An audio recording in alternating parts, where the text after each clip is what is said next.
Já. Góða kvöldið, kæra áhorfendur og þessu fallega föstudagskvöldi. Örn Arnarsson heilsar ykkur hérna fyrir hönd IA TV. Framundan leikur IA og Ármanns í fyrstu deild karla, með mér sem fyrr, Hannibal Hauksson. Gaman að sjá þig, vinur. Sömuleiðis. Enn og aftur samankomnir hérna.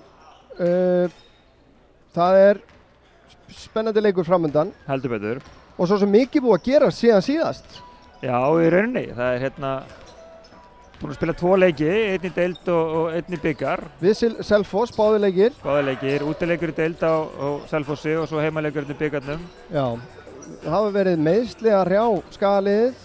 Fyrirleikurinn útileikurinn í deildinu 116-87. Þar var, vængbrotið lið Skagamanna. Við megum ekki mikið við meiðslin, allavega ekki svona lykilmanna sem að, við erum að tala Jalen, Þórður Freyr búinn að vera meiddur, Gabriel veikur, töpuðu síðan í byggarnum fyrir Selfoss einmitt hérna heima. Já, vantaði þessa 3 þar og Daða, en gaman að segja því að þeir eru allir komnir tilbaka. Já, Jalen er í hóp en mér skilst nú að hann er nú tæpur, það er ekki víst að við fáum að sjá hann mikið í kvöld en vonandi að sjálfsögðu því að Ármannsliðið er ekkert slór.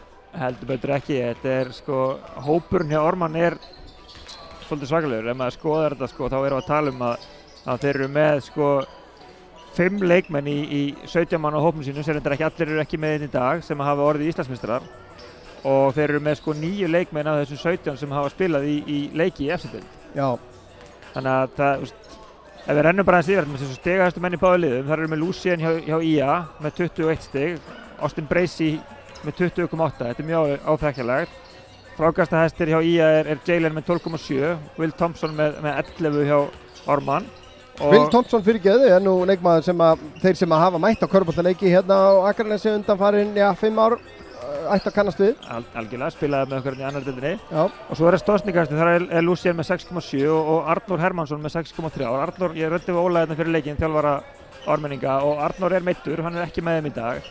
Þannig að það er skarð fyrir skildi hjá Ármenningu þar en þessi hópur hjá Ármanni, hann er svolítið djúpur. Já, ekki nokkuð spurning en svo nefndir Daði Már Alfreðsson kominn aftur inn í leikmannhópinn, hann er búinn að vera meiddur núna í upphafi tímabils. Já, fyrsti leikurinn á þessu tímabili. Já, en það verður, ég held við getum lofa stuð og stemmingu hér í kvöld.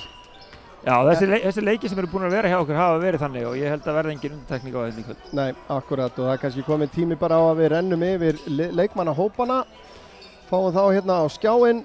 Hjá Skagaliðinu er númer 1 Davíð Alexander H. Magnússon, númer 2 Hjörtur Hrafnsson, númer 3 er Þórður Freyr Jónsson, númer 4 Daði Már Alfreðsson, númer 6 Gabriel Addersteg, númer 7 Júlíus Duranona, númer 8 Tómas Andri Bjartsson sem átti stórleik hérna í síðasta útsendingarleik hjá okkur. Já. Hitti einar 5 þryggjastega körfur og vonum að hann haldi því áfram í kvöld. Jóel Duranona er síðan númer 9, númer 10 er Lucien Thomas Kristófis, númer 14 Þorleifur Baldvinsson, númer 16 Felix Heiðar Magnason og númer 24 Jalen David Dupree, þjálfari Skagamanna Nebojša Knežević. Ármenningar eru þannig skipaðir að númer 1 er Júlíus Þór Árnason, númer 4 Egill Jón Agnarsson, númer 7 Kristófer Már Gíslason, númer 8 Guðjón Hlynur Sigurðarson, númer 10 Snjólfur Björnsson, númer 11 Halldór Fjalar Helgason, númer 12 Illugi Steingrímsson, númer 14 Gunnar Örn Ómarsson, númer 19 Illugi Auðunsson, númer 20 William Thompson og númer 23 Austin Magnús Bracey og þjálfari Ólafur Þór Jónsson. Já, eins og bentir réttilega á þá er William Thompson, eða Will eins og það ekki mann, náttúrulega fyrir leikmaður í en það eru 2 aðrir sem hafa spilað með okkur, bæði Guðjón og Gunnar sem voru með okkur inn í annar deildinni hjá Ármenningum, þannig að það eru 3 í Ármannsliðinu sem hafa spilað með IA. Já, það er ekki oft sem að við hittum á svoleiðislið. Nei, en það er einn í IA-liðinu sem við spilum með Ármann, það er Þorleifur. Það er rétt og bróðir hans Jón Rúnar spilaði nú einmitt með Ármenningum einnig. Akkurat. Og ég man ekki hvort að Ásbjörn gerði það líka, en ég held ekki. Ég held ekki heldur, en ég ætla ekki að lofa því. Nei, mér bara biðst afsökunar ef það er ekki rétt hjá okkur. En bæði þessi lið eru búin að spila 4 leiki í deildinni og búin að vinna 2 og tapa 2. Ármenningar unnu báða leikina sinni í september, en eru búin að tapa báðum leikjum sínum í október, á meðan að IA hefur unnið leiki í báðum mánuðum, þannig að við vonum að það halda áfram fyrir hönd IA.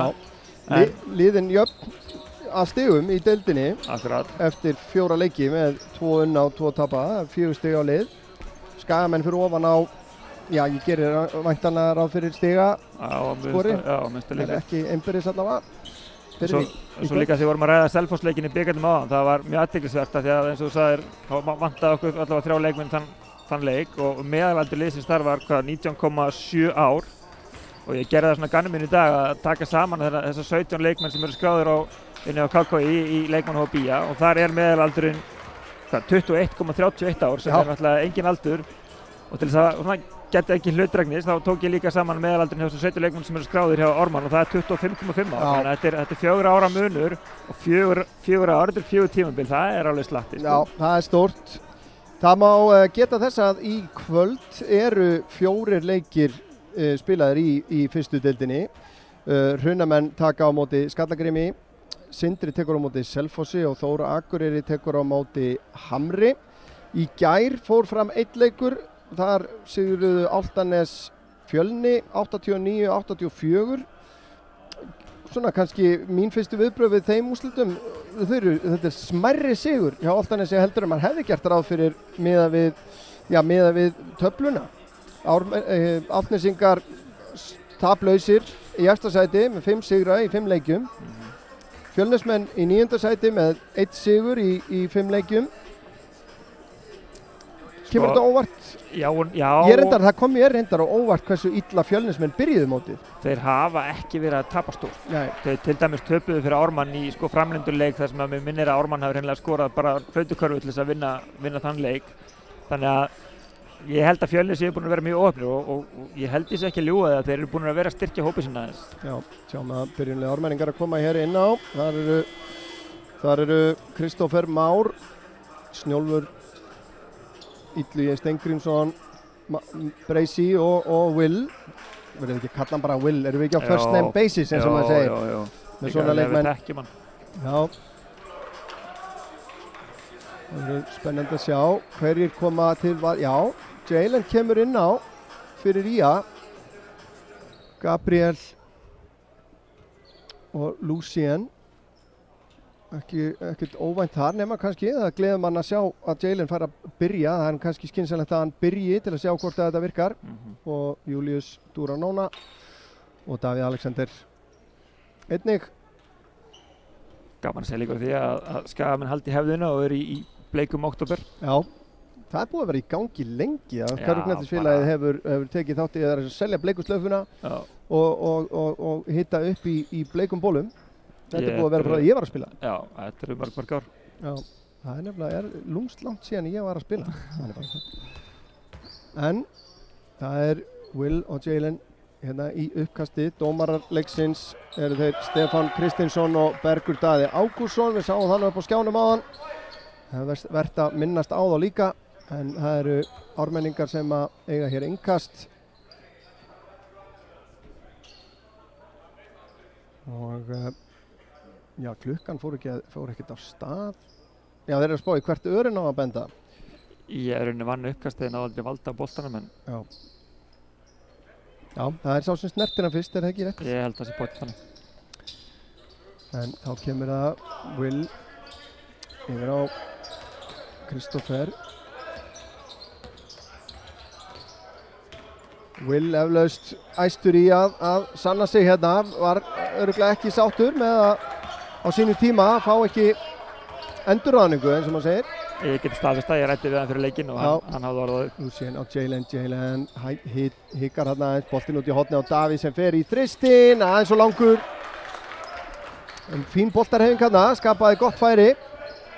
En Magnús Breisi hérna, gríðarlega góð skitta þegar hann kemst í gang.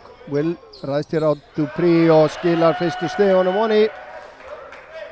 Sjáum að Gabriel er að dekka Breisi í þessu leik, svipað hann gerði á móti var ekki móti Hamri þar sem hann spilaði á móti hérna Spánverjanum. Skiptum þeirra. Já.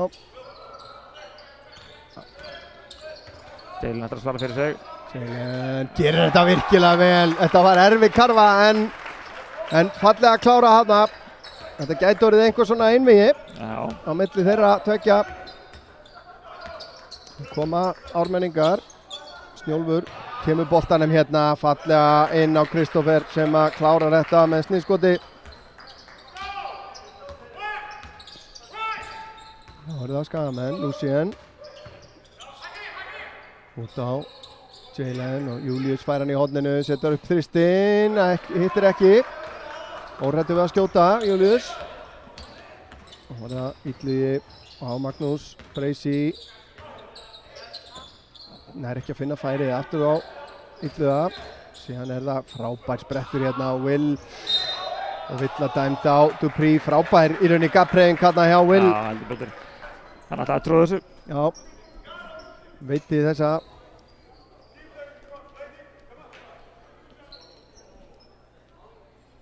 Saman Jalen svona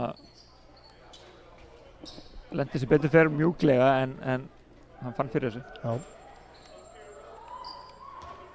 En já, það spjaldi niður, þetta ger ekki allir. Oddur Óskarsson, fyrrum leikmaður í að var algjör meistari í þessu. Veit ekki hvort að hann hefur einhvern veginn kíkt á skotæfingu með Will. En þessi dansar af, Jalen með frákastið. Staðan 5-2.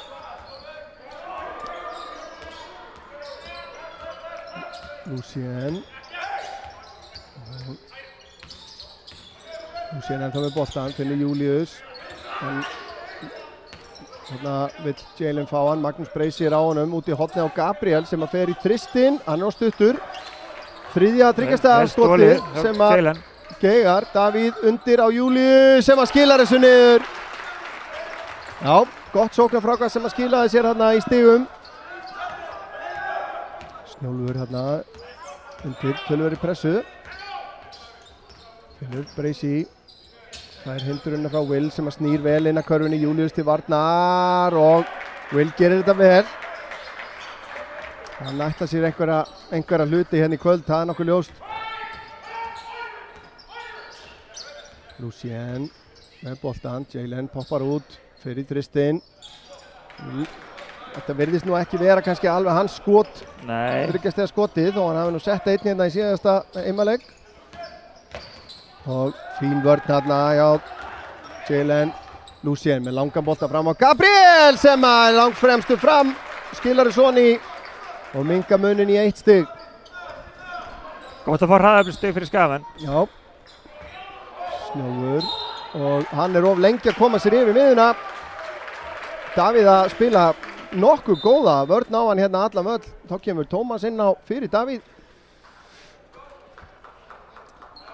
En það sem er kannski mestu vonbrigðin hingað til svona í sóknarleik þeir hafa verið að fá færi, þeir hafa verið að fá opinn þryggjastega skot, þeir eru búin að taka 4 þryggjastega skot sem að hafa öll geigað. Eins og segja, þetta eru opinn skot, þetta er ekki einhver neyðarskot. Já, nei, frábærlega gert hjá Gabriel, kemur Skagamönnum yfir, fyrsta skipti í kvöld. Og þá er það Tómas sem að Snjólfur þá ættir að vinna fyrir brauðinu sínu hérna í kvöld greinilega. Breysi upp í þristinn, aðeins og stuttur, Will með frábært frákast, skilar þessu niður og Villa dæmd á, já, ég ætla að leyfa mér að giska á Július Duranona. Já, mér finnst það. Já, Will er að fara gríðarlega vel á stað hérna, komið með 7 stig, getur bætt við 8. hérna.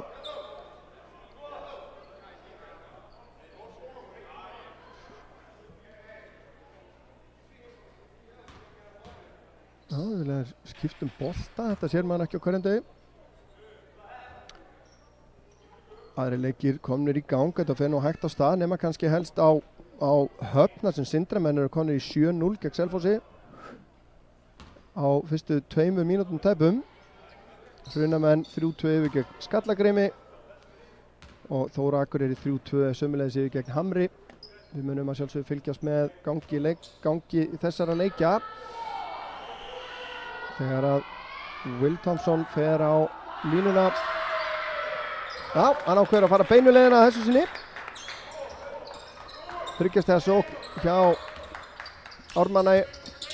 Tómas og Jalen fær hann undir. Fer á vinstri hendina, frábær vörn hjá Will Thompson. Jalen er nú hávaxinn en sýnist nú Will hafa einhverja sentimetra á hann það. Ég held að sé skráði 204 og 209 ef maður rétt.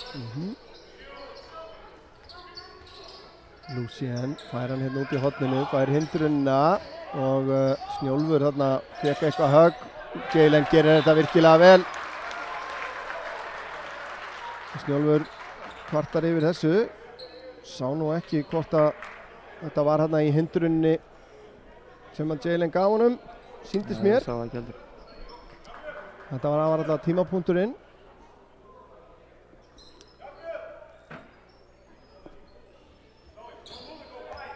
Gabriel aðeins að gleyma sér í pressunni. Það kemur Kristoffer. Snjólfur. Það hann.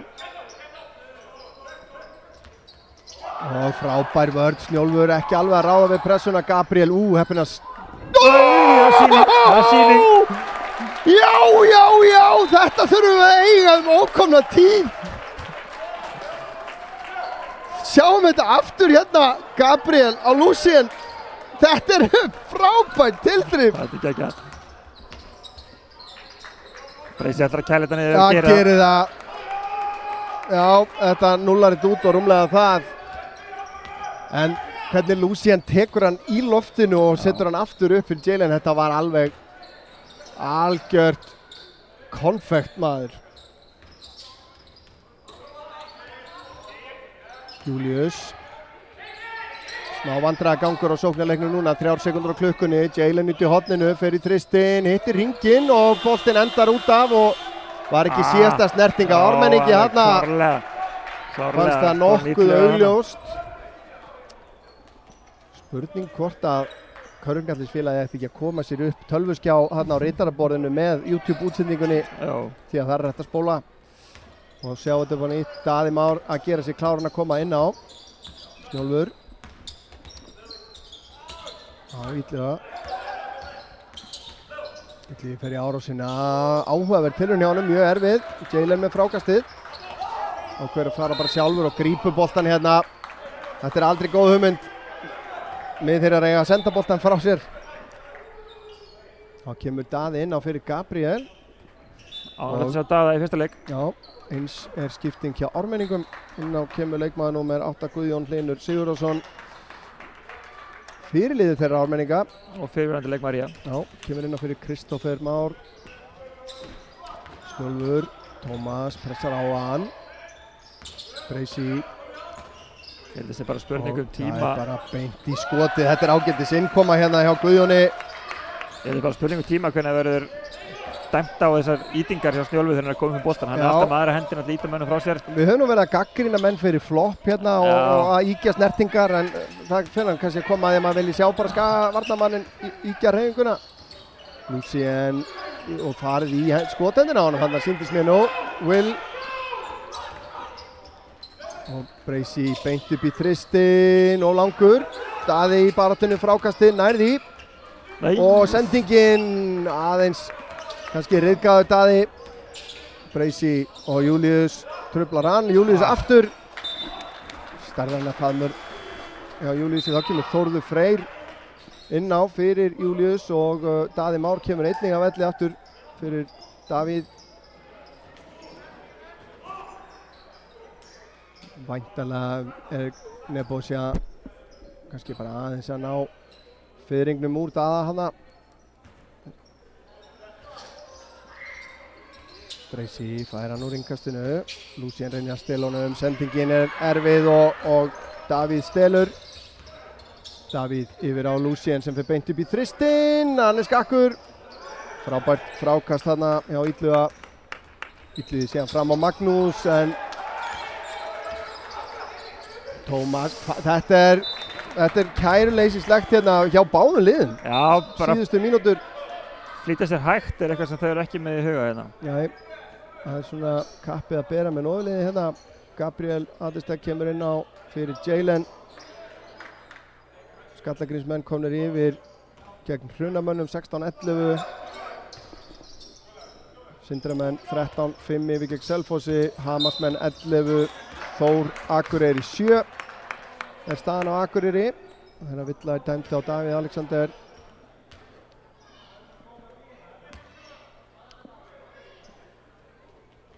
Þetta Brot fyrir aftan miðju. Þannig að þá fáum við nýja skotklukku.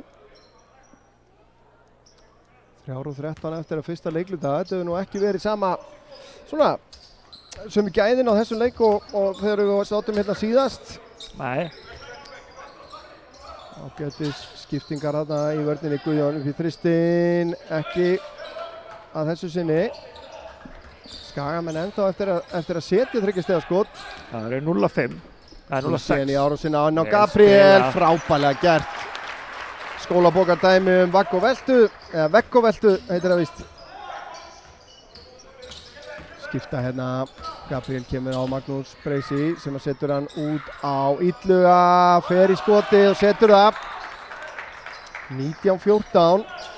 Ármenningar eru 3 af 6 held ég í 3 stiga skotum meðan Skagamenn eru 0 af 6. Já, þetta er bara svolítið munurinn á liðunum akkurat núna. Davíð undir pressu hérna, Illugi pressa stíft á hann. Davíð fer þá í árásina, finnur Tómas. Aftur út á Davíð út í horninu, hann fyrir þristinn, allt og stuttur, þetta var erfitt skot. Já. Það er svona vandragangur í sóknarleiknum, en hún er líka hjá Lucien, gerir þetta virkilega vel. Það er alveg merkilegt hvað hann Snjólfur fær að íta. Og Snjólfur missir boltan út af hérna. Og Ármenningar ekki sáttir, en það er skiptingar 2 hjá Ármanni. Inn á koma, já, leikmenn númer 9, það er áhugavert. Það er engin númer 9 á skýrslunni hjá þeim. Það er númer 19 eins og það er Illugi Auðunsson. Þetta er ekki hann.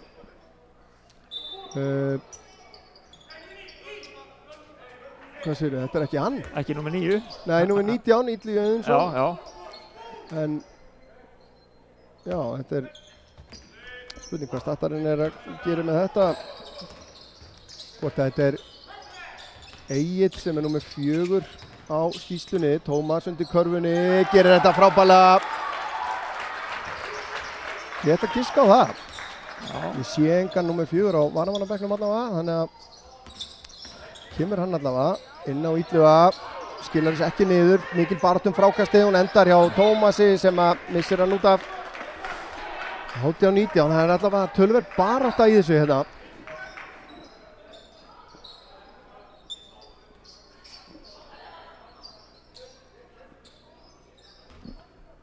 Smá aðvörunar orð á varamannabekkin hjá Ármanni, biðja menn að hafa sig öllítið hæga.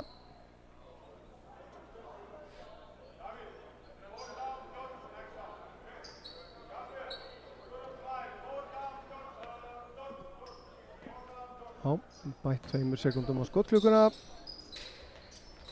Illugi fær hann hérna og Tómas í honum, hann sendur á nafna sinn.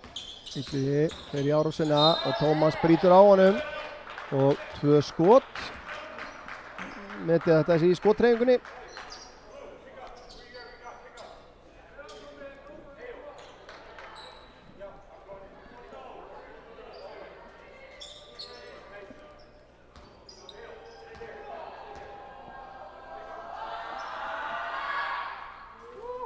Já, þetta skilja sér á ný.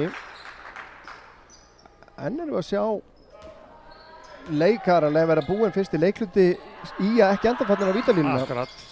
Komið 5 skot hjá Ármenningum með ekkert segja.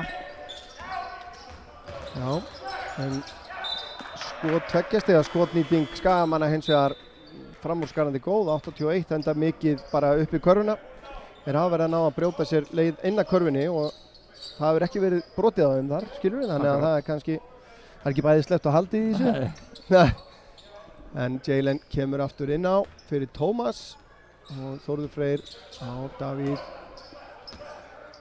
En það er líka Ármann er 3 af 7 í 3 stiga meðan við erum 0 af 7 en það munir samt bara 3 stig. Já, Jalen með Illuga á sér, bakkar hann inn hérna og þarna fáum við víti.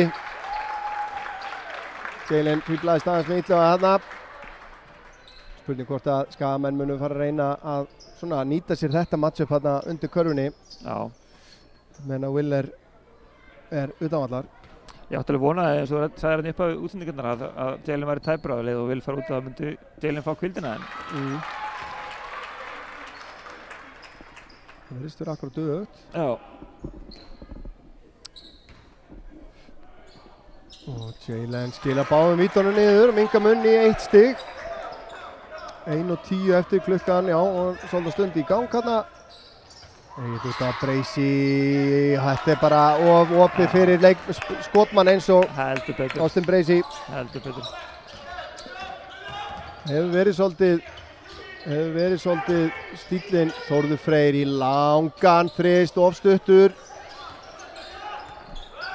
Það koma ármenningar. Kristoffer út í hornið á Guðjón og Bracey út á Egil. Þetta er að detta fyrir ármenningar. Já, heldur betur. 4 af 8, 50% nýting hjá þeim í 3 stiga skotunum. Davíð út í hornið á Þórð, hann á Gabriel. Þetta er allt voðalega svona styrt og klúðuslegt akkurat núna. Gabriel á, þannig Hjörtur Rapsson kominn inn á einnig fyrir Skagan. Jalen í skrítið skot. Ég held að Nebojsa þurfi eitthvað að ræða við sína menn hérna milli leikluta og skipuleggja þetta upp á nýtt. Árás á körfuna, frábærlega klárað. Egill Jón Agnarsson, frábær sprettur ármenninga hérna síðustu 1,5 mínútuna. 8 stig í röð og þeir ljúka leiklutanum hérna með 9 stiga forskot, 29-20. Svona helstu skorarar, Hannibal. Ég er ekki með það hérna fyrir fram akkurat núna, en Jalen er stigahæstur hjá IA með 8 stig. Will Thompson með 8 stig sömuleiðis fyrir Ármann. Austin Bracey með 6 eins og Gabriel Adisteg. Síðan eru Illugi Steingrímsson með 5 stig. Guðjón Hleinur og Egill með sikkur 3. Síðan hjá Skagamönnum er það bara þessir Jalen og Gabriel og síðan aðrir með 2 stig. Tómas, Július, Lucien. Þurfum að fá meira, það þarf bara að vanta betra skipulag á sóknarleikinn. já, algjörlega. Sérstaklega. Algjörlega. Allt og margir svona illa tapaði boltar og svona, ekki svona undirnendi pressu. Nei, einmitt. Lucien komið með 4 stóðsendingar. Já, það eru, en sko, ég trúi því nú ekki að þetta sé, þetta er, við ekki hvort þetta er alveg 100% en samkvæmt tölfræðinni eru Skagamenn með 3 tapaða bolta gegn 8 ármenninga. Veit ekki alveg hvort að það hefur eitthvað farið þarna milli þilja hjá annars frábærum tölfræði meisturum, en Skagaliðið einungis einu sinni verið yfir í leiknum. En 0 af 8 í 3 stiga, það er ekki boðlegt á heimavelli. Nei. Það býtur, það er bara svoleiðis. Já, af því að eins og við komum inn á sum skotan allavega voru vel opinn.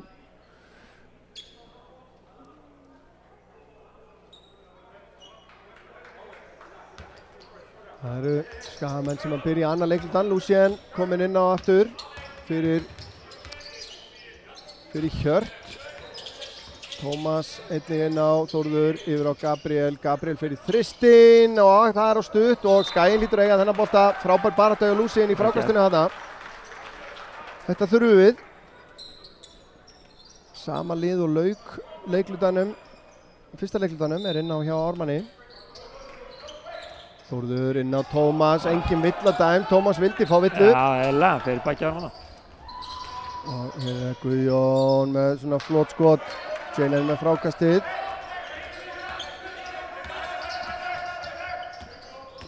Lucien, mikil snerting hérna, erfitt skot, ármenningar enda með frákastið. Egill inn á Kristoffer og þetta er nú Tæft. Ótrúlegt ef að þetta er ekki óíþróttamannsleg villa.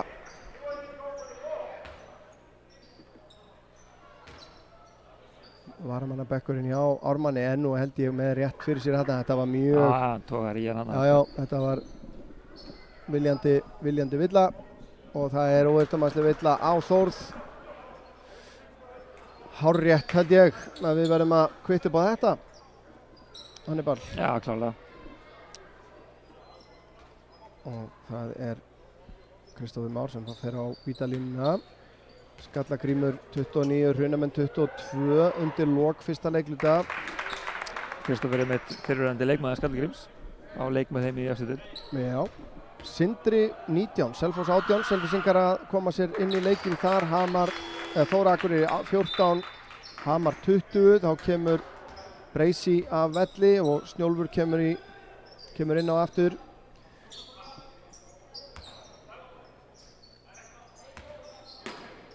Guðjón með innkastið inn á Illuga, hann á Egil sem fer í þristin, hann skakkur mikið barðum frákastið en það er innkast sem að Skaginn á.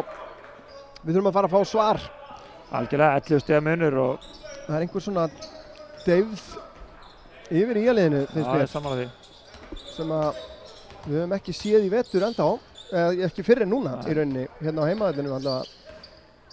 Lucien inn á Jalen og þarna vantaði lítið upp á hann að tróða þessu niður, áhugaverð hugmynd, þetta hefði nú alveg kveikt í húsinu. Kristófer á Guðjón sem fer beint upp í þristin og skilar þessu niður. Það er ótrúleg nýting hjá þeim og það er leiklega tekið 50+%. Það er leiklega tekið af Nebojša Knesevið, 14 stiga munur, hann stækkar bara og stækkar. Heldur betur, þeir eru 6 af 11 þriggja stiga meðan við erum 0 af 9. Já. Það er bara... Þar liggur munurinn. Já, heldur betur. Klárlega og 2 stiga nýtingin sem að var, já, við vorum með 9 af 11 sem er núna 9 af 14, þannig að það er líka að detta niður. Já, það er bara 5-0 í öðrum leikluta fyrir Ármann. Já, þetta er, það verður að, Nebojša þarf að núna aðeins að kafa djúpt í, já, ég held að það sé nú kannski meira sálfræðilegs eðlis sem hann þarf að svona rífa í sína menn. Já, þetta er mjög andlust einhvern veginn hjá heimamönnum og vonandi þeirra vegna að rífa sig í gang. Skagamenn ekkert að nýta allt leiklið hér. Júlíus Dúranóna kemur inn á að 9 fyrir Þórð.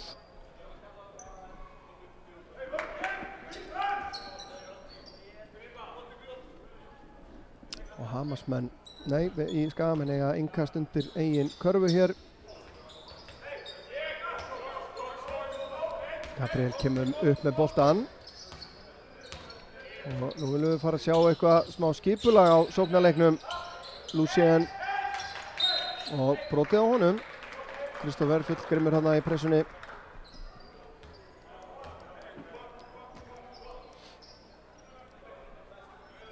En mér langaði nú bara rétt að segja það, ef fólk sem er að horfa núna misti af síðasta heimaleik sem við vorum með í beinni útsendingu hérna gegn Hamri, að þá mælum við með því að fólk gefur sér tíma til þess að horfa á þann leik einhvern tíðan á næstu dögum. Leikur sem hafði allt. Já, algjörlega Tómas í þristin og enn klikkar það. Verðum við ekki bara að lifa í þeirri vona þegar að fyrsti dettur og þá komið þeir í rönnum. Það byrjar hreinlega að rigna. Og þetta er sóknarbrot væntanlega á Kristófer eða hvað? Nei, það er bara innkast sem að ármenningar eiga. Will kominn aftur inn á hjá Ármanni.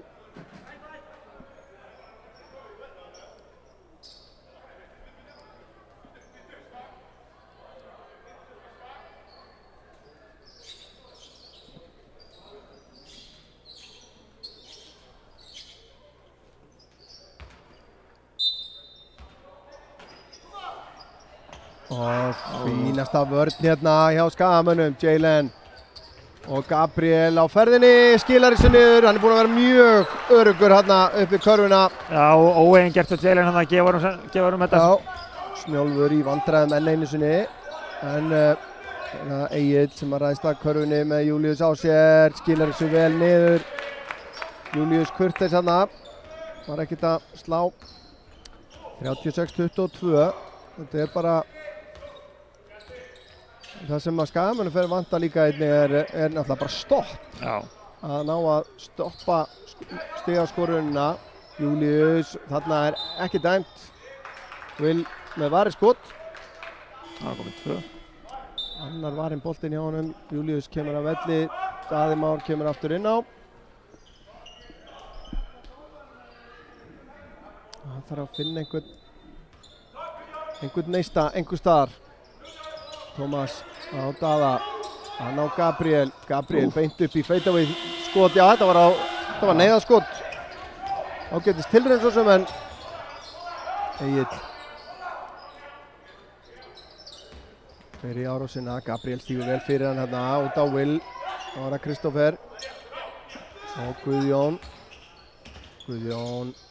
út á skotinu. Kristoffer í þristin, allt á stuttur, fær hann aftur bara til sín út á Egill og fína hreyfingu hérna, skotið ónákvæmt og Daði stígur Will út hérna ólöglega mati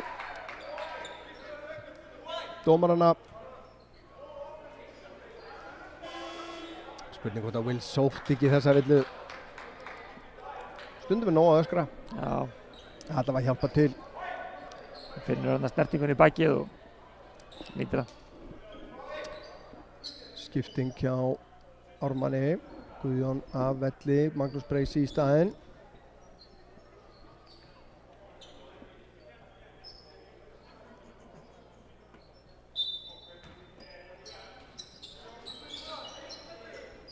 Og Breisi fær hann inn á Will sem að fer inn að körfunni. Kristoffer með frákastið, nær ekki að skila henni niður. Will síðan upp í og brotið á honum. Hver er það sem að það er Jalen. Engin villu vandræði svo sem önnur villan á Jalen hérna.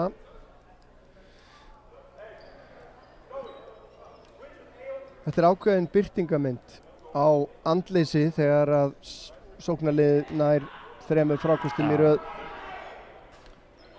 Algjörlega. Það vantar þegar frákost eru að mjög stórum hluta andlegur atburður, ekki líkamlegur. Ég held að flestir geti verið sammála um það. Jalen tekur frákasti hér. Lucien, og við verðum kannski að fá meira frá Lucien. Hann er virkilega með töluvert af stóðsendingum. 4 stóðsendingar enn sem komið er. Munum fá stig frá hann og líka Gabriel með fallegt sveifluskot, hittir ekki. Og er það Egill sem kemur upp hérna með boltan inn að körfunni. Frábær vörn hjá Tómasi og það er síðan væntanlega Skæinn sem á þetta. Þetta er Kristoffer út af. Þarf ekki að vera 2 og 10 til þess að verja skot. Nei, ég er ánægður að hrósa dómarunum fyrir það. Þeir eru að leyfa mönnum að þess að blokka. Það er alltaf oft sem að er svona valinn auðveldarleiðin og dæmt villa. En nú að bæði lið fengi að blokka þessu. Það er alltaf gaman. Já.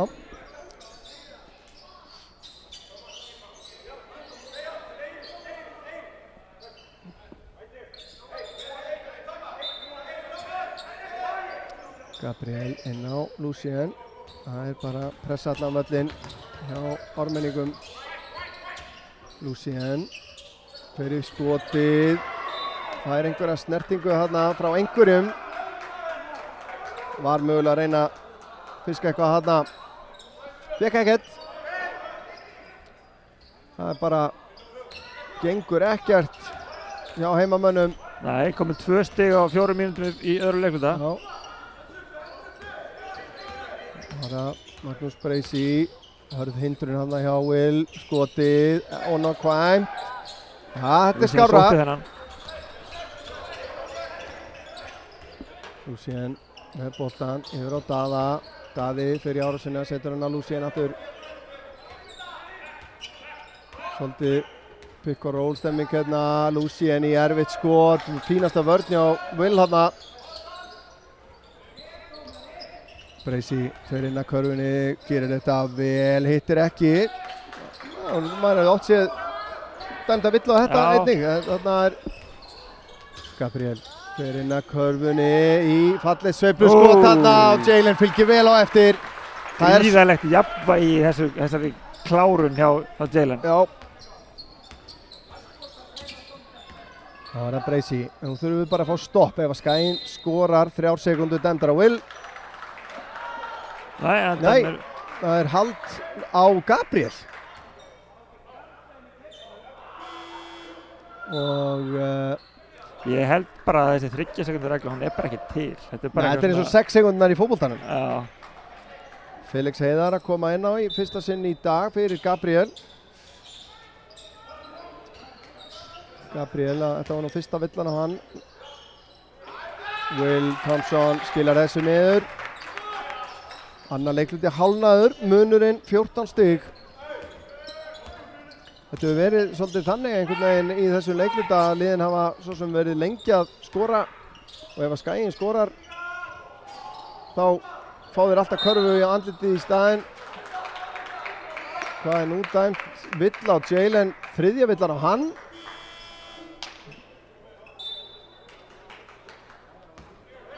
Þetta er soft. Gunnar Örn Ómarsson kominn inn á fyrir Ármann.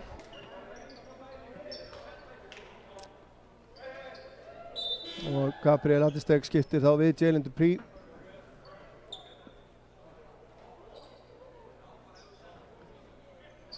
Já, þetta var vond vill að fá, það var engin, var ekki að stoppa hraðaflupið en eitt svoleiðis. Nei, þetta kannski vantar pínu í körfuboltann að menn geti séð bara að hann gengur fingur sér. Will er með boltan, þú veist. Jalen er ekkert að græða neitt á því sem hann er dæmdur fyrir. Hvort að þarna hefði bara leikurinn nátt fljóta. Það er Lucien með 2 í sér hana. Þá fer hann bara í árásina. Erfitt og frábærlega gert hjá Lucien. Þeir bara ætla ekki að dæma villu fyrir Nei. það er bara fyrir svoleiðis.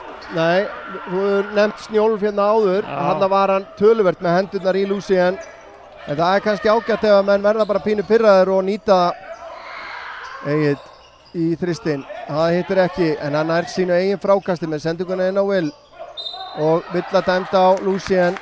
Þarna hætti til þess að Will hafi verið búin að svolítið lengið tegnum, en það má víst. Já. En 14 stiga munur.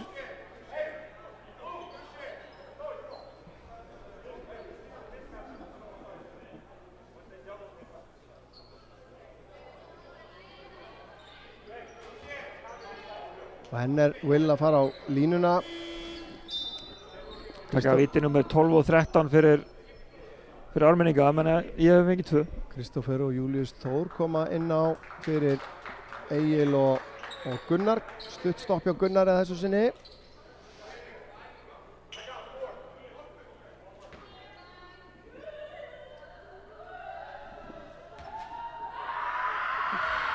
Og Will, hann er búinn að finna færið hér.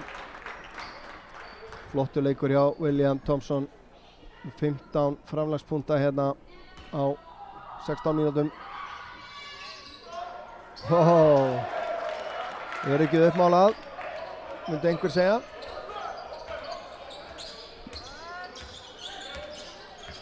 Það er Gabriel og Davíð og Lucien. Fær hindrunni frá Felix þarna. Lucien út á Gabriel, koma sér ekki í færin. Daði, 5 sekúndur á klukkunni. Davíð, 3, 2, 1, hann verður að skjóta núna. Fullt af slætti hérna. Já. Þetta er alveg með ólíkindum. Snjólfur fram á Breysi, finnur 3 stiga skotið, hittir ekki. Lucien tekur frákastið, Daði fremstur. Davíð er með honum líka. Gabriel ákveður að fara allavega sjálfur, nær ekki að skila þessu niður.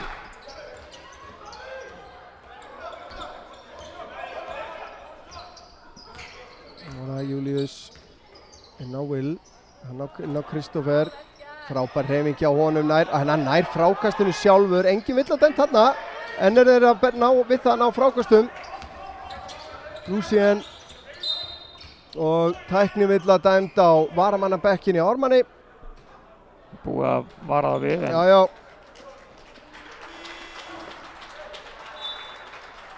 Og þá kemur Jóel Duranona inn á í fyrsta skipti í kvöld fyrir Gabriel. Þetta virtist þetta að koma Ólafi á óvart á bekknum, þannig að þetta hefur sennilega ekki verið hann. Nei. En hann ber ábyrgð. Og Lucien skilar vítinu niður og minnkar muninn þá í 15 stig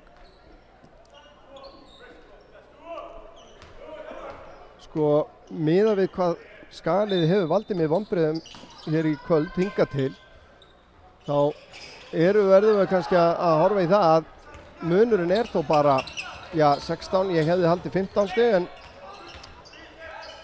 Kristófer í þristinn, aftur stuttur, Jóel með frákastinn. Að Skaginn ennþá inn í leiknum ef að þeir finna taktinn. Algjörlega.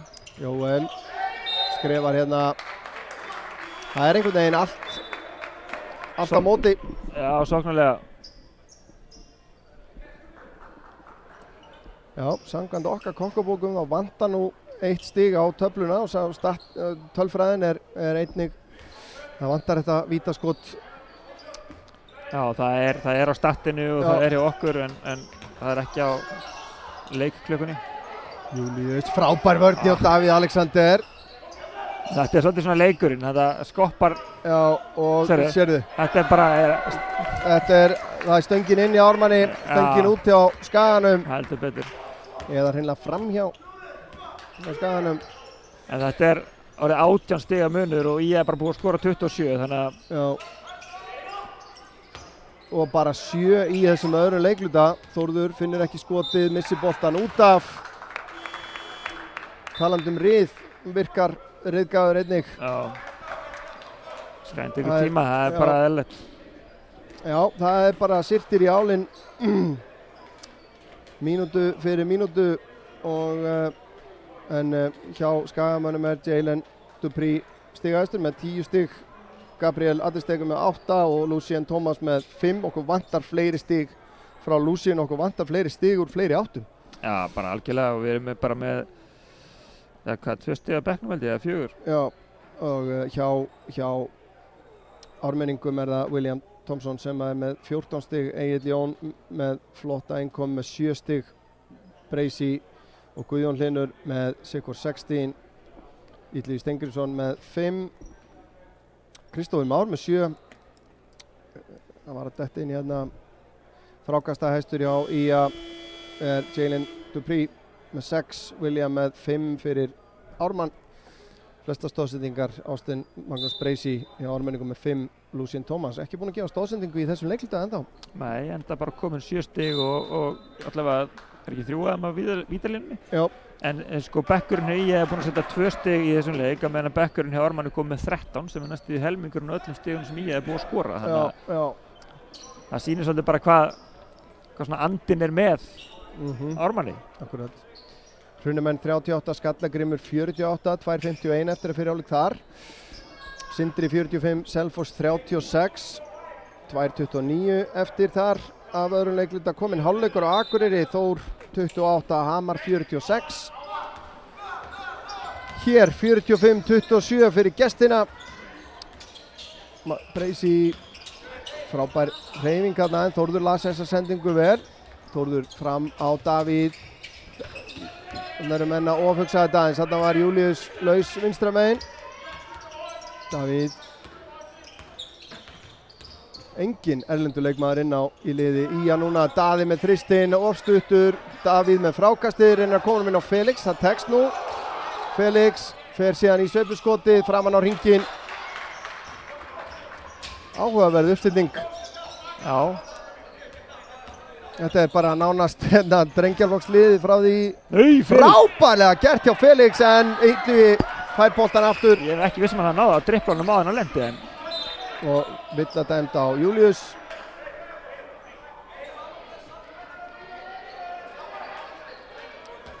En já, þetta finnst mér mjög áhugaverð ákvörðun hjá Nebojsa. Það er ekkert að ganga hjá atvinnumönnunum okkar og þeim sem að eiga að vera að bera og draga vagnin. Þá bara tekur það út. Algjörlega. Þvart ákveðið svona ákveðna hreiðjar í þetta. Davíð út á Júlíus. Júlíus leitar að skotinu, leitar að Felix. Finnur hann ekki, Kristófer stelur þessu. Kristófer sé með sendinguninn á Egillin og Illuga. Felix, það eru einhver munur á kílóðum þarna. Illugi með skemmtilega hreyfingu, hittir ekki. Felix gerði sér stóran á það, vel gert hjá honum. En frábælega gert hjá Illuga og enn eru þeir að taka fráköstin. Þetta var þriðja skotið í þessari sókn Það er bara, það er á dýrt. Já, og munurinn orðin 22 stig. Það er bara áfram niður á við hérna. Þetta er að verða þannig að hálfleiksræðan fer að snúast bara við erum að bjarga andlitinu hérna og hugsa næsta leik. Staðan í öðru leikluta er 7-20. Já, vonum að þá að annar leiklutin sé þessi slæmi leikluti sem að hefur stundum og einmitt annar leiklutin í minningunni þá er hann oft svona sá sem er hvað erfiðastur fyrir já, kom þristur honni hann bara veist hann telur ekki en hérna þegar þú heldur manni svona, nú mannið ekki, þú heldur manni sem er ekki með boltan eða í boltanum, er það ekki ásendingur? Þá þú getur ekki verið að leita boltanum ef maðurinn er ekki með boltan. Ég held að ætti að vera óyrtamannslega villa en Davíð Egill til varnaðar, Davíð í erfitt skot af driplinu hérna, Júlíus fer í frákastið en nafni hans tekur það.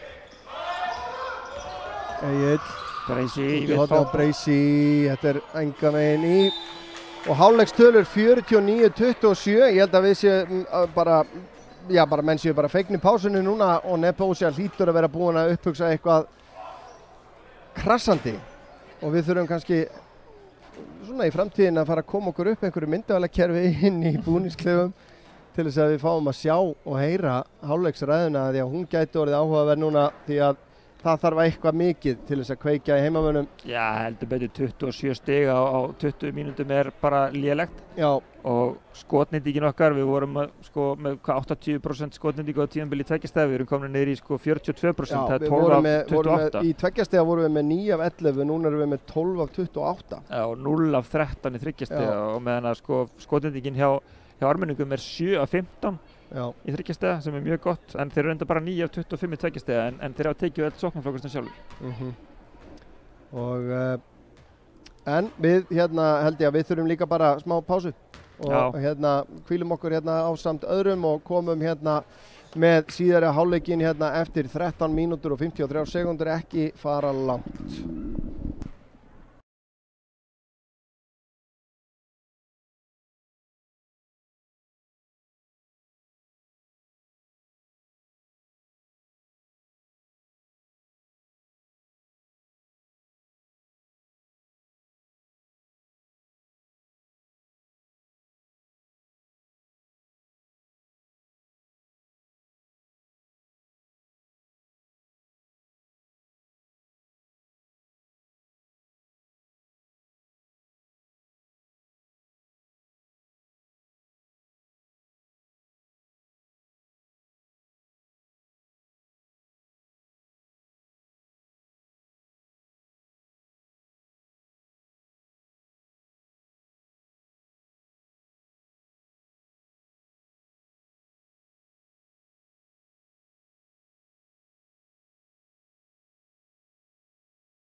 Jæja, Örn og Hannibal heilsa ykkur aftur hér úr bílflugnabúinu á Vesturgötu. Ía 27, Ármann 49. Það verður eitthvað mikið að breytast, Hannibal, svo að við bara förum ekki bara þunglindurinn í helgina. Já, þetta er bara engan veginn í takt við það sem þetta lið hefur verið að sýna okkur í vetur. Það er bara í hnotskurn málið. Ég meina, liðið er 13-0 í 3 stiga skotum í fyrri hálfleik og við höfum ekki séð það áður. Nei. Og já, þetta er svona, ég veit ekki, við erum í 50% sigurhlutfall í deildinni, það er langt síðan að það hefur verið. Ef við tökum bara fyrstu deild, sko. Já, ég meina, liðið er með á þessu tímabili með 33,8% 3 stiga nýtingu. Já. Sem að, já, er töluvert betra en það sem þeir eru að sýna akkurat núna. Heldur betur. Og þetta er, já, það er bara, við fengum að sjá sennilega einn flottustu tilþrif sem hafa sést í þessu húsi bara í áraraðir, áratugi jafnvel. Já. Það er kannski Terry sem að toppar það. Já. 93 eða 2 eða eitthvað. Já. En þessi staða er líka nýja með þessa liða. Ég finn ég tók það saman fyrir að leika. Ía og Ármann hafa mæst 12 sinnum á síðustu 11 árum. Já. Og Ía hefur unnið 10 og Ármann 2. Algjörlega, þannig að það er ákveðin vinsnúningur í gangi þarna. Skagamenn byrja hér síðari hálfleikinn í Þetta akkurat, ég ætla að fara að nefna það. Þetta er sambarlegt það sem gerist áðan. Frábærlega gert hjá Durpri. Svo fara hann reyndar út fyrir að villu hann í staði. Já, en þetta er algjörlega mjög sambarlegt. Jalen fekk villu hérna meginn. Já, sammála því. Þannig að lítið samræmið þarna, en það skilaði því að við fengum möguleika á 3 stiga sókn hérna. Já, og erum á vítalínunni sem var ekki oft í fyrirháleik. Já, og Jalen skilar þessu niður. Fyrstu 3 stigin í hálfleiknum eru heimamanna. Og Skagamenn beint í pressu allan völlinn. Áhugavert þarna er að Will fekk boltan og skildi ákveður að skilja Breysi eftir. Og enn eru Skagamenn að stela boltanum aftur. Þeir byrja hérna í svæðisvörn. Daði sem að byrjar hér síðara hálfleikinn. Gabriel með frákastið hittir ekki. Jalen, nú er það Skagamenn sem og fær villu á Will, sýnist mér. Já. Nú er það Skagamenn. Þarna fannst mér nú bara að vera að berjast boltan. Já, en Skagamenn núna að berjast allavega í frákastunum. Heldur betur. Þetta er annað Skagalið sem kemur í seinni hálfleik heldur en í kláraði fyrirháleik sem betur fyrr. Já, áhugavert að Daði Már byrjar síðari hálfleikinn með öðrum úr byrjunarliðinu. Og Daði með innkasti hérna og Lucien niður í horninu, fær hindrunna, notar hana vel hérna, skýtur yfir Will, hittir ekki. Gabriel með frákastið og vatni villa hlýtur að vera, en ekki dæmt. Skaginn á innkastið.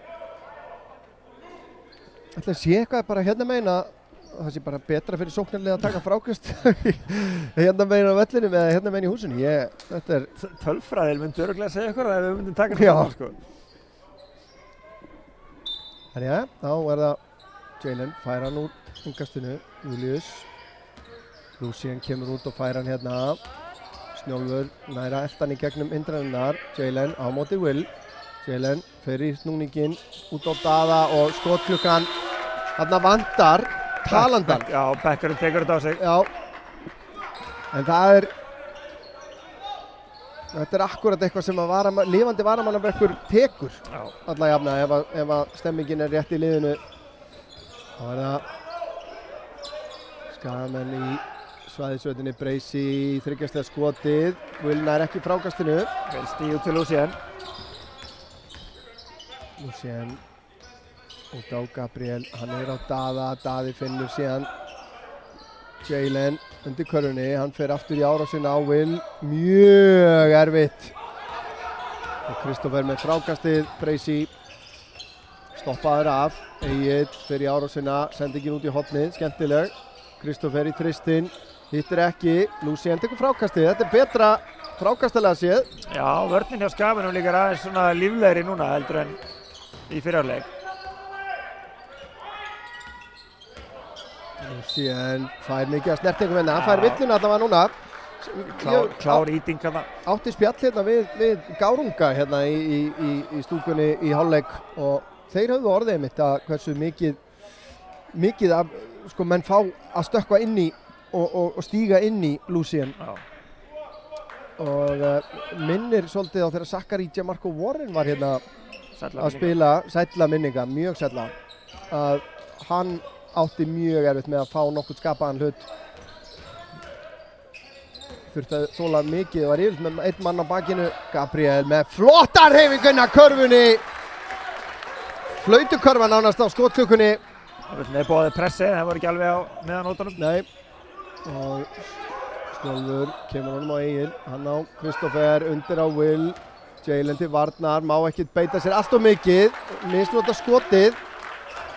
Munurinn 17 stig og Skagamenn geta haldið áfram að minnka þetta hérna. Eru ármenningar að koma eitthvað pínu værukærir út í seinni hálfleikinn Lucien, þessi hefði mátt detta. Jalen með frákastið. Á Daða, Daði í spjaldi á honni! Og það er leikhlé hjá Ármanni. Frábær byrjun hérna hjá Skagamönnum. 7-0 á fyrstu 3 mínútunum í þriðja leikluta. Já, þetta er allt annað að sjá og í raun og veru, eins og þú sagðir, ég held þessi blanda báðu. Skagamenn að koma aggressífir út í seinni hálfleikinn á meðan að ármenningar að koma værukærir. Og það er alltaf oft sem það gerist þegar þú ert með 49-27 í hálfleika, þá er svona, það er eitthvað svona í undirmeðundunni sem lætur þið bara anda léttar. Akkurat, og getur verið erfitt að vinda ofan af því, en það er það sem Ólafur Þór allir sér að reyna hér. En já, bara maður sér strax mikið batamerki og eins líka bara andinn í liðinu þegar að þeir hafa verið að skora hérna, þá heyrir maður það. Já. Það er verið að fagna með mönnum og hérna, og við erum að fá fleiri fráköst sem er líka eitthvað sem að ég gerir ráð fyrir að Nebojsa hafi lagt mikla áherslu á í hálfleik. Algjörlega, og ég sé, það er bara 2 mínútur og 40 sekúndur búin að seinni hálfleik, en ég sá það bara þetta er í raun og veru byrjar í vörninni hjá Skagamönnum, hversu aggressív vörnin er og hvernig þeir eru að berjast þar allir saman á meðan og svo skila þessi bara í betri sóknarleik. Það er einmitt kosturinn við svæðisvörna því að það er svo mikil liðsvörn og gerir svo mikla kröfur. Verjast saman. Akkurat. En svo við rennum aðeins yfir það, Skallagrímur að missa aðeins niður forskot sitt gegn Hrunamönnum, þar er staðan 56-52. Sindri 10 stigum yfir gegn Selfossi 56-46 og Hamar í nokkuð þægilegri stöðu norður á Akureyri 56-45. Þá eru Skagamenn aftur komnir í maður og mann, vörn sýnist mér, Kristoffer fer í þristinn, enn og stuttur, Daði missi Snjóli inn fyrir sig þarna en Snjólfur nær ekki frákastinu. Gabriel á Lucien. Lucien langaði nú dálítið í skotið þarna.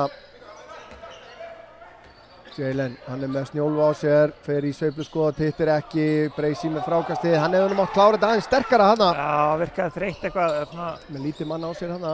Já. Egil, keyrir inn að körfunni, frábær hreyfingi á honum og villa dæmda á Július. Það var vel gert á Agli. Og Nebojsa kannski stoppar hérna. Fínasta hreyfing hjá Agli hérna.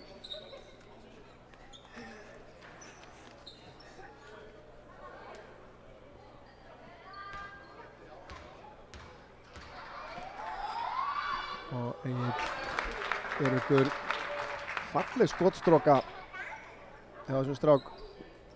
Já, og bara vítanýting ármenninga fín, þeir eru hvað 11-14, 12-15, það er bara mjög sterkt. Vítaskot eiga að vera gefins stig. Já, grunnskólastarfræði mín segir mér að það sé 80% nýting. Ég ætla að gefa það, það var ég. Og Lucien fer í þristinn. Þarna kom það loksins! 1-15. Já, þetta var falleg karfa, 14 stiga munur. Þetta er munurinn sem var lengst af í öðrum leikluta. Og heyrðu, hérna er spurning. Þarna er öxl á undan. Ég ekki ná það. Og Gabriel, já, sakaður flopp svo kallað. Lucien fær hindrunna. og fer í skotið aftur. Já, Ármanni hefði þetta dansað á hann í. Gabriel stelur hérna sendingunni og skilar þessu niður og villa dæmt á William Thompson. Klaufaleg sending hérna frá Will eftir frákastið. Og möguleiki á 3 stigum hér. Davíð kemur inn á fyrir Jalen eða hvað, nei, Julius. Jalen er bara að fá sér að drekka.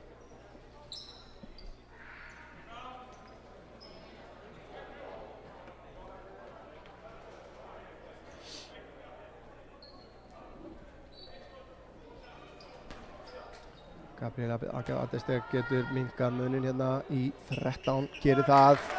Skagamenn eru 5 af 5 í vítum, þau þurfa að fá fleiri víti því að við höfum að hrósa vítanýtingunni hjá Ármanni Maðan og hún er betri hjá í það. Já, Egill úti horni á Breysi sem er með allt og mikinn tíma, þá er ekki að spurja að því Nebo sé ekki sáttur með varnarleikinn þarna. Sko, skildu alla eftir nema Breysi. Já.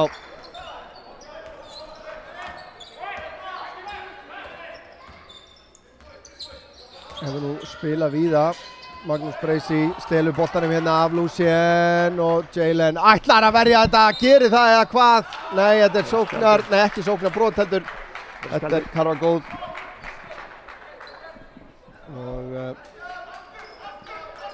munurinn aftur orðin 17 stig. Nú er að halda dampi, halda fókus. En góðu stólinn bolti þannig á Austin Breysi. Fylgdi eftir góðum þrist með góðum stólnum, það er Lucien á Gabriel og út í hornið á Davíð sem fer beint upp í þristinn, nálagt í en ekki honni.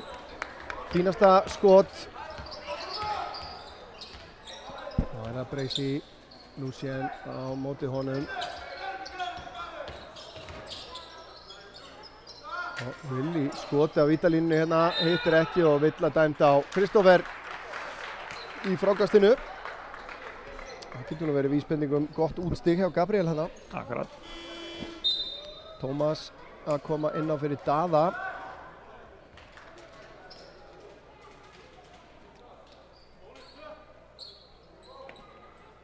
Og það er vítaskot. Já, við ættum nú að geta nýtt okkur þetta aðeins.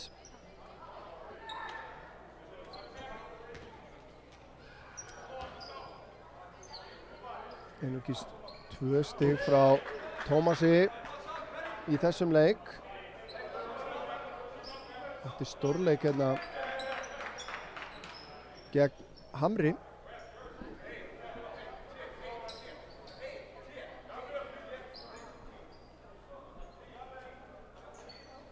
Þetta var áhugavert víti, fyrra víti hjá Gabriel hérna. Já. Síðara frábært.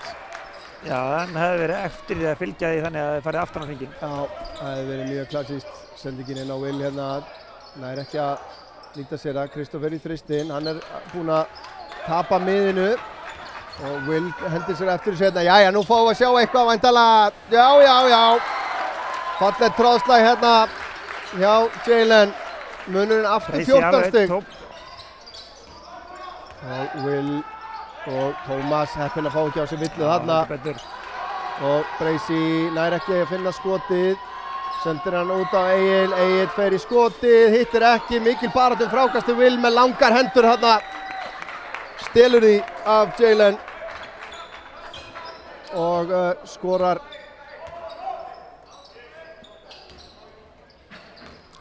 Tómas á Lucien. Lucien fer í árásina út í hornið á Davíð og sóknarbrot dæmt á Lucien. Grunsamlega nálægt körfunni þó. Sjáum þetta aftur, þetta, mér finnst nú eins og, Snjólfur sé nú þarna inn í boganum. Sjáum þetta aftur hér. Lucien ræðist hérna inn að körfunni, nei, hann er fyrir utan, þetta er góð vörn. Ekkert út á þetta setja.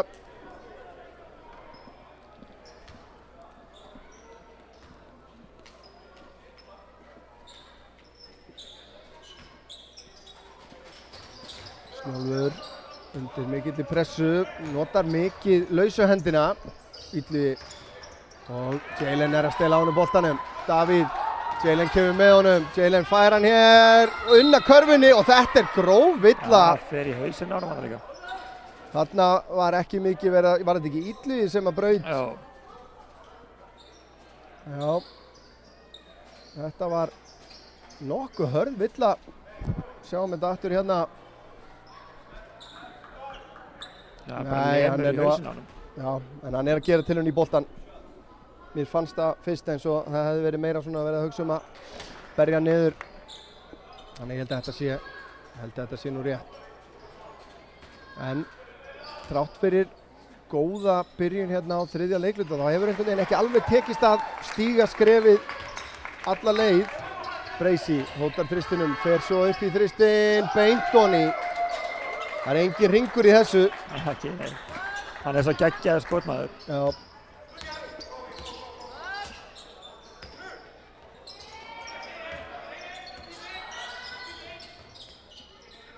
Var náttúrulega gríðarlega verðmætur leikmaður á Íslandi þann tíma sem að það var einn útlendingur leiður. Heldur betur. Verandi með íslenskt vegabréf og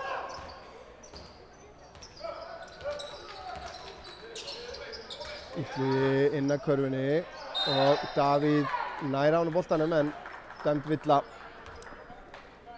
Já, Skagamenn hafa náð þessu niður í 14 stig. Niður í 14 stig nokkrum sinnum en ekki náð að fara lengra. Nei. Það einhver svona þröskuldur þar. Þorleifur Baldvinsson kemur inn á fyrir Jalen Dupree.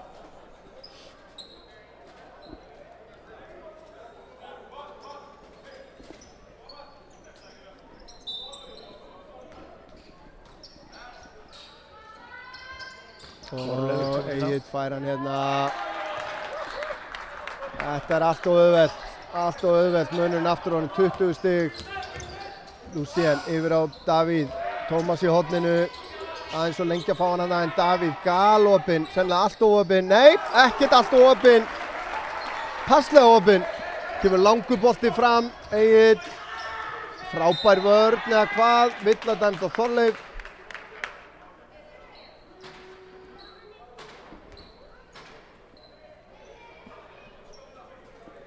Þá Halldór Fjalar Helgason að gera sig tilbúinn að koma inn á í fyrsta skipti í dag, í kvöld hjá Ármanni.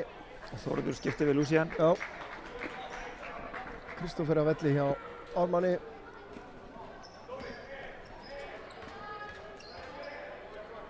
Og já.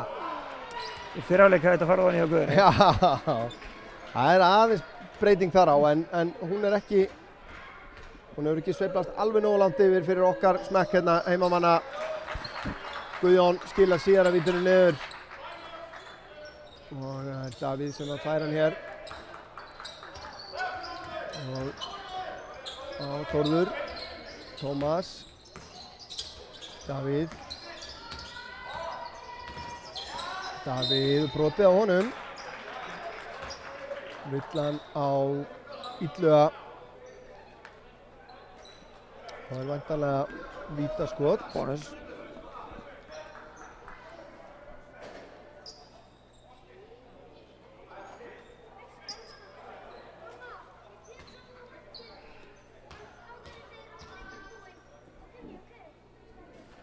Já, Davíð skilar þessu niður.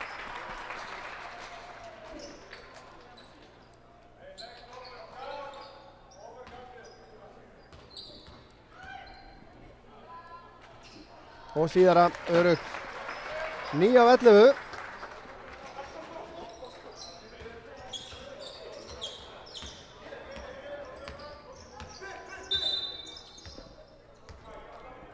Það skottrykkan ekki í gang. Nei.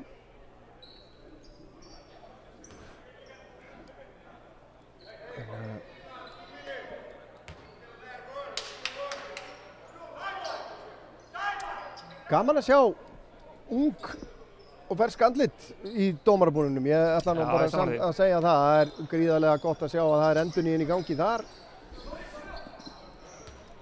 Snjólfur. Hann stígur út. Galopinn. Sáttu með þetta.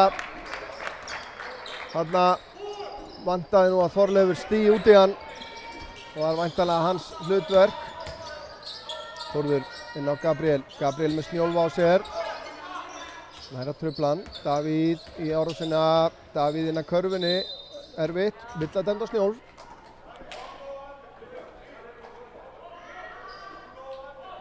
Þetta eru dómararnir samkvæmið sjálfsvið. Þeir dæmdu svona villu í fyrri hálfleik á Tómasmönnum frekar en Davíð.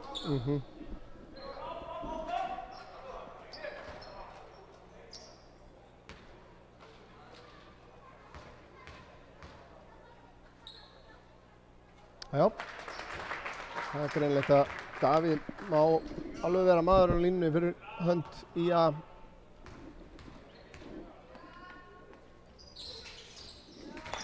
Öryggi uppmálað.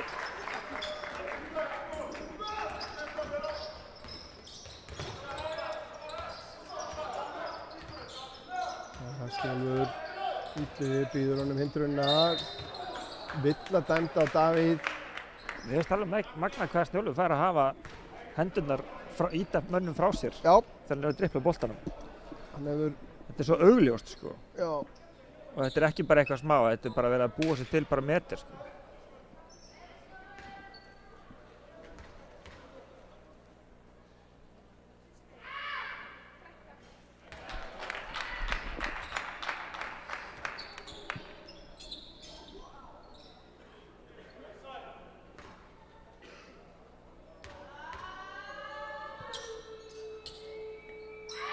Og Snjólfur að leika niður.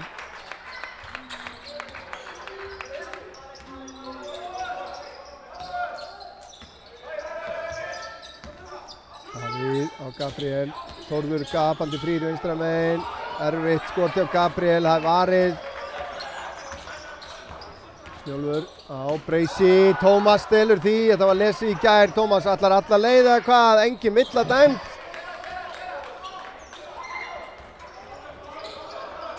Halldór í þristinn, skakkur. Þarna okkar Þórður að fara frekar niður á Breysi heldur en að fara út í Halldór. Já. Þetta verður skipsanlegt. Þórður og Þorleifur. Kemur hann aftur og Þór sem fer beint upp í þristinn. Vel skakkur. Greinilega reiðgaður eftir meiðsli undanfarinna vikna og Austin Breysi galopinn. Eini maðurinn sem sá það var Tómas og hann var alltof langt í burtu. Og munurinn orðinn 22 stig á ný. Þrátt fyrir góða byrjun Skagamanna hérna í þessum byrjun síðara hálfleiks. Þá eru Ármenningar bara búin að vinna það allt saman tilbaka. Tómas inn á Þorleif, Þorleifur fer í skotið, það er varið af Illuga. Og þá koma Ármenningar, Guðjón og það er flautu skot. Hittir ekki. 73-51. Já, sami munur og var í hálfleik. Akkurat. Þessi leikluti 24-24. Já, framför frá fyrri leiklutum hjá Skagamönnum en betur máður duga skal og það er í rauninni kraftaverk eitt sem að getur kannski breytt þessum leik fyrir Skagamenn úr þess sem komið er. Að vinna fjóraleikluti með meir en 22 stigum er nánast ógerlegt sko, þrátt fyrir að þetta sé körfubolti. Já. William Thompson er stigahæstur í leiknum með 18 stig, Austin Breysi með 16. Eins og Jalen Dupree, Anders Adestegar sé með 14 stig fyrir Skagamenn, Lucien Thomas með 8. Jalen með 9 fráköst að auki en Lucien enn með 4 stoðsendingar sem er sama tala og hann var með eftir fyrsta leikluta. Þannig að það sem að hefur kannski valdið mér mestri undran og vonbrigðum í þessum leik hjá ÍA er í rauninni tvennt. Það er andleysið sem að er ólíkt því sem við höfum séð hér í fyrri leikjum bæði gegn Sindra og gegn Hamri. Já, það er engin stemning. Og í rauninni skotnýtingin en það sem er meira það er flæðið í sókninni. Mér finnst vera meiri vandræðagangur og ráðaleysi í sókninni. Hún virkar óskipulögð og illa illa, já, hún bara illa uppsett einhvern veginn eða illa framkvæmt, skulum við segja. Já, ég tek bara undir báða þessa punkti þar, þetta er hárrétt og við höfum séð það nokkrum sinnum í leiknum þar sem við erum að hlaupa eitthvað í sókninni en menn eru að hlaupa á vitlausa staði og þeir eru komin allir á eitt sama staðinn og þannig að þetta er bara, þetta er svona svolítið ráðalaus sóknarleikur og ég ætla ekki að gefa Ármenningum það að þeir sé að spila þessa góðu vörn sem veldu þessum lélega sóknarleiku ég held að þetta sé meira heima vandamál hjá Já. Hrunamenn 74, Skallagrímur með 73, heimamenn komnir yfir þar, búin að elta allan leikinn nánast. Sindri 71, Selfoss 59, það er fjórði leikluti, aðeins hafinn, Hamar 72, Þóra Akureyri 56 og þar eru 2 mínútur liðnar af fjórða leikluta, frábær hreyfing hjá Gabriel Adestek. Ágætis byrjun hérna þá á þessum leikluta líka. Halldór á Egil fer í árásina, Lucien gerir vel, Jalen með frákastið, Jalen finnur á Gabriel, Daði á horninu, Gabriel ákveður að fara sjálfur.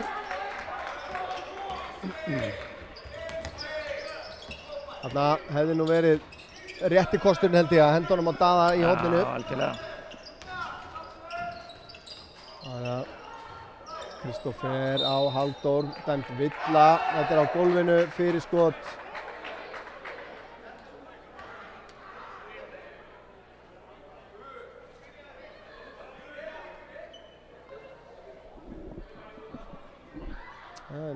Ræða þetta sín á milli, engin karfa. En villan á Tómas og innkast þá hlýtur að vera. Já. 14 sekúndur á skotklukkunni. Egill fær hann hérna óheppinn að fá ekki villuna þarna og þarna enn og aftur svipað og við sáum í fyrri hálfleiknum. Þarna Jalen með sterkt frákast og í snertingum. Lucien út í horni á Daða núna, Daði upp í þristinn, Daði nálægt í Lucien með frákastið. Inn að körfunni, nær ekki að skila þessu niður og vil enda með frákastið. Stöngin út, það er þemað hjá þeim gulu í kvöld.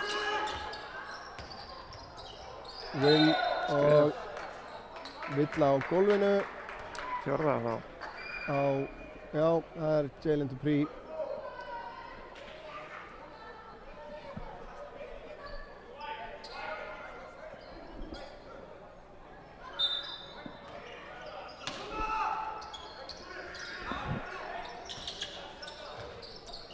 Egill með fallegt skot, beint ofan í.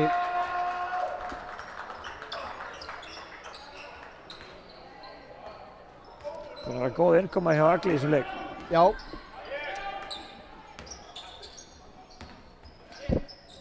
Minnum á næstu beina útsendingu hérna úr Íþróttahúsinu Vesturgötu sem er 4. nóvember í Hrunamenn. Frábær 3 stiga karfa hjá Lucien. 2 leikir í nóvember. Tómasi. Í Hrunamenn, fyrirgefið og síðan 18. Föstudagurinn 18. klukkan 7 í Skallagrímur. Heldur betur. Það verður einhver veisla. Fyrsta skipti kannski nokkur ár þar sem að maður búast við jöfnum leik þar. Já, klárlega. Það hefur aðeins skilað milli liðana síðan það var svona rimma hérna árið. Ó já. Talandi sæla minningar. Það var ekki í þessu húsi. En ég er nokkuð viss að allir sem voru á jaðarspökkunum á heimaleiknum sem IA átti gegn Skallagrími í úrslitakeppninni, úrslitarimmunni það árið mun aldrei gleyma því.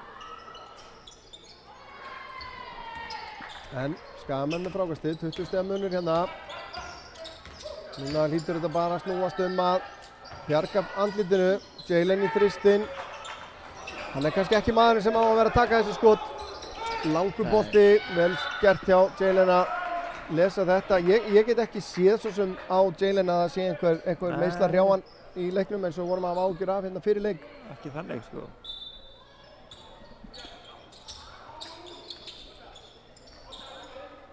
Frábært skot. Hann er greinilega með þetta skotan Egill, það er bara, þetta er alveg svo með þess að hann servera. Já, Egill Jón Agnarsson.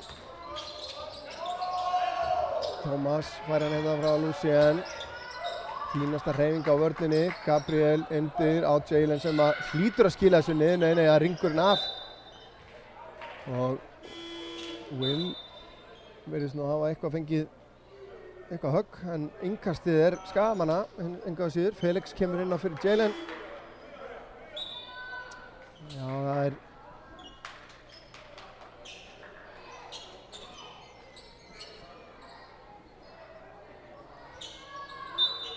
Kristoffer.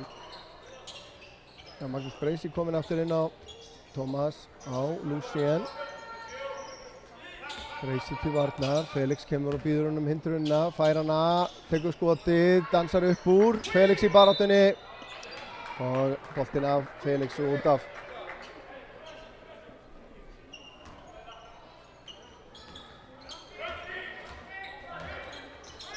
Fínasta vörn til Tómasi hana. Halldór á Kristoffer, Egill inn á Will og Felix reynir að teygja sig fram fyrir hann og vill hann dæmt.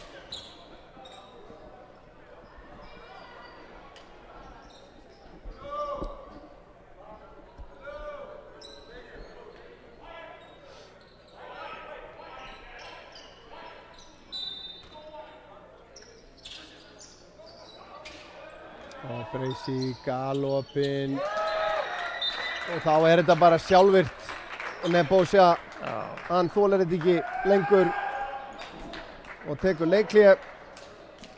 Ég veit ekki hvort við ættum að reyna að hækka í umhverfismikrofónum og sjá hvort að við náum að heyra í honum.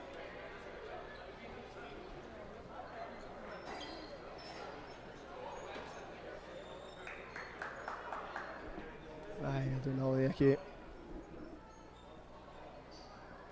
En já, hvað getum við svo sem sagt? Ja, 25 stiga munur og 6:38 eftir. Þetta svona bara formsettur að klára hann leik. Þetta er farið fyrir heimamenn en á móti kemur. Þetta búið að vera góður leikur hjá Ármann. Já. Þeir eru bara búin að vera betri. Já, bara nokkuð solid. 29 stig í fyrsta leiknum, 20 í öðrum, 24 í þriðja. Og gleymum því ekki samt að viðsnúningurinn í stöðinni 20-21. Já.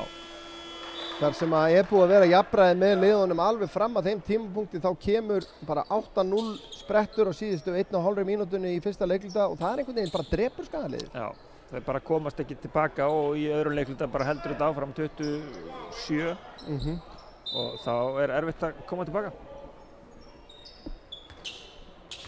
Þá koma skagamenn.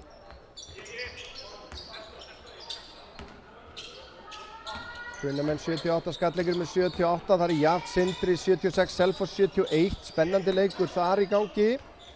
Daði fer í þristinn, aðeins og stuttur, nær frákastinu, kastar inn á, en hann endar hjá Agli. Egill á Kristoffer sem gerir þetta frábærlega. Þetta var gríðarlega erfitt.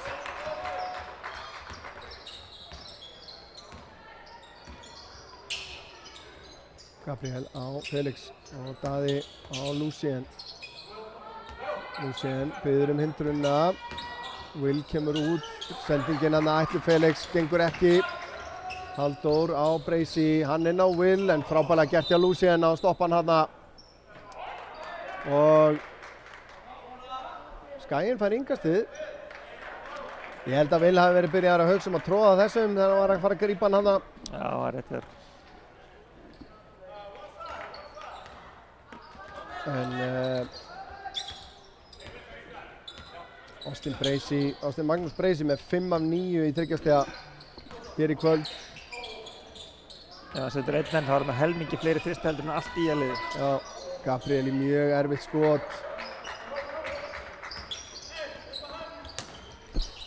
Skagaliðið hefur ekki verið að spila við sóknarleikinn nema mjög litlu broti sem lið. Já, því miður. Bara algjörlega þannig. Og ekki það að skána úr þessu og munurinn heldur áfram að aukast 29 stig núna.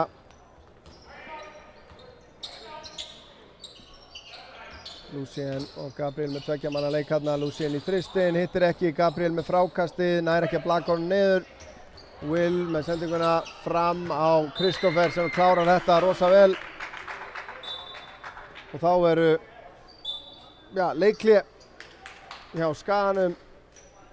Væntanlega síðasta leikhlé hjá þeim.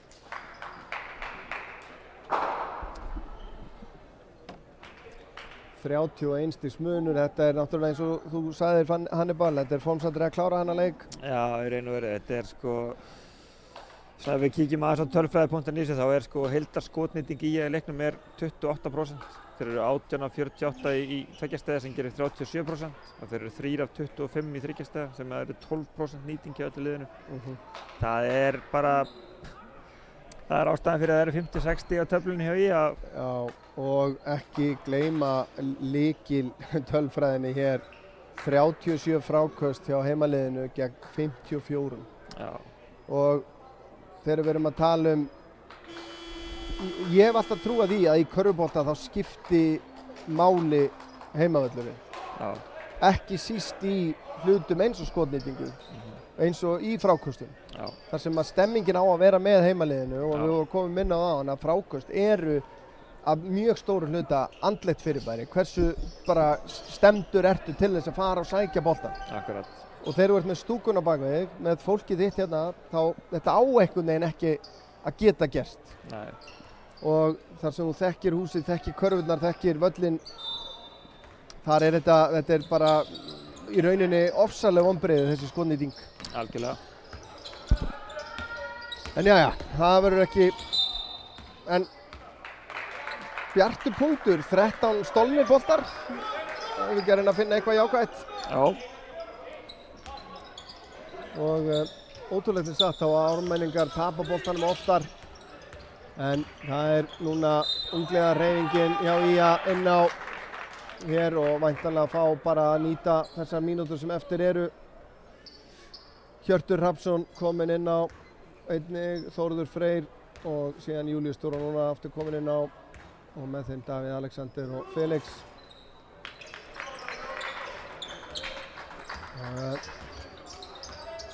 Sjá hvernig þeir nýta þessar mínútur. Þórður fer í skotið og ef hann hefur verið í bláum búningi þá þessi leikinu. Já, algjörlega. En fínasta skot, hann er að nálgast skotmarkið. Þórður Freyr. Þetta er þó að fyrir svona suma áhorfendur sem að geta hugsað, byrju, hvað er hann að reyna að skjóta þessu færi? Þetta er bara færið hans. Já, sko, ef það var ekki veggjarinn þá myndi að reyna að skjóta frá Akratorgi hann þurfti það, sko. Já, boltinn út í hornið á Egil í engu jafnvægi og þetta er bara, þetta er völlurinn í leikurinn í hnotskurn. Já. Egil algjörlega úr jafnvægi og bara það sýnir sjálfstrausti sem að hann er komið með hérna í þessu leik. Algjörlega. Búinn að vera, já, einn af betri mönnunum með 17 framlagspunkta. Hjörtur út í hornið á Davíð sem fer í þristinn. Já, fallegur þristur á honum með höndi í andlitinu þarna.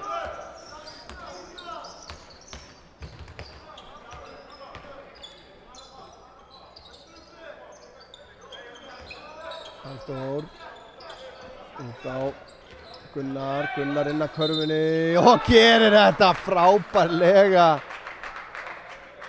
og villan dæmd á Júlíus. Fá sína þriðju þá núna. Þetta var ótrúlega vel gert hjá Gunnari.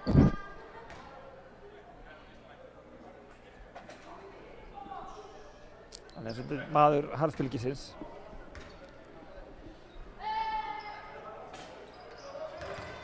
Felix með frákastið, kemur hann á Júlíus. Kemur Þórður Freyr. Þórður. Mjög erfitt skot, Felix með frákastið. Felix inn að körfunni aftur, skilar hann sig niður. Fallega gert hjá Felix. Það vill maður sjá, menn bara ráðast á körfuna af krafti. Og henn er það Gunnar og frábæri vörn sem að enda með því að Gunnar lendir með boltan utanvallar. Engin villa.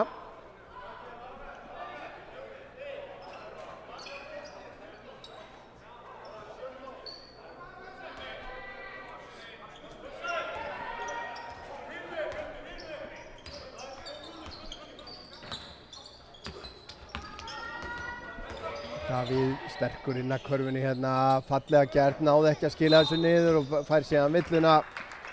Það er kannski að nota spjaldið. Já.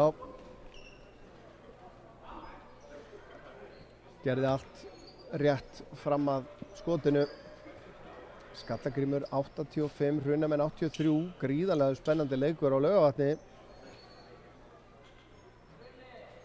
Sama má segja austur á Höfn, 48 sekúndur eftir, það er 4 stiga munur, Sindri 83, Selfoss 79. Hamarsmenn búnir að tryggja sér nokkuð þægilega sigur Norður og Akureyri, 90-73, þar sem það er rétt 1 mínúta eftir.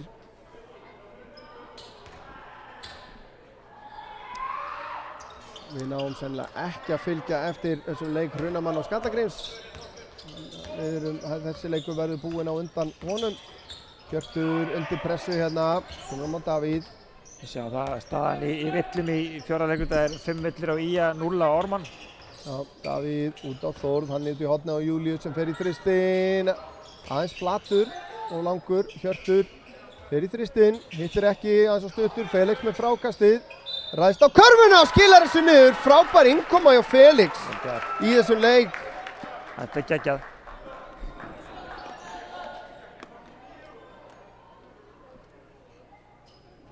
Þetta þá komum með 4 stig,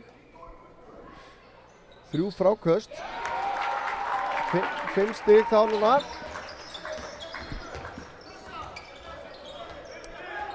Fjóruði leiklutin að vinnast nokkuð þægilega fyrir ármenninga. Halldór inn að körfunni, frábær hreyfing, erfitt skot hins vegar. Þórður með Hjört með sér, Davíð einnig, Davíð fer inn að körfunni, mjög skrítið tilraun á honum. Þannig að Júlíus skilur hann eftir fyrir Gunnar, hann og Halldór, síðan Guðjón út í horninu, aðeins og langur, Hjörtur með frákastið á Davíð. Júlíus, nei, þetta var skemmtileg gappsending hérna upp í hornið á Þórð. Júlíus með gott frákast hérna, missir hann frá sér, nær honum aftur inn á Felix. Á Davíð sem fer í þristinn, og voru þetta bara 3 stiga keppni. Egill.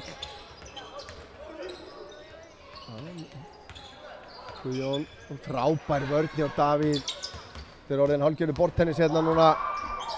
Davíð inn að körfunni, enn og aftur ekki að klára vel. Vantar kannski að nýta bara vinstri höndina hana í skotunum. Guðjón í þristinn, hittir ekki.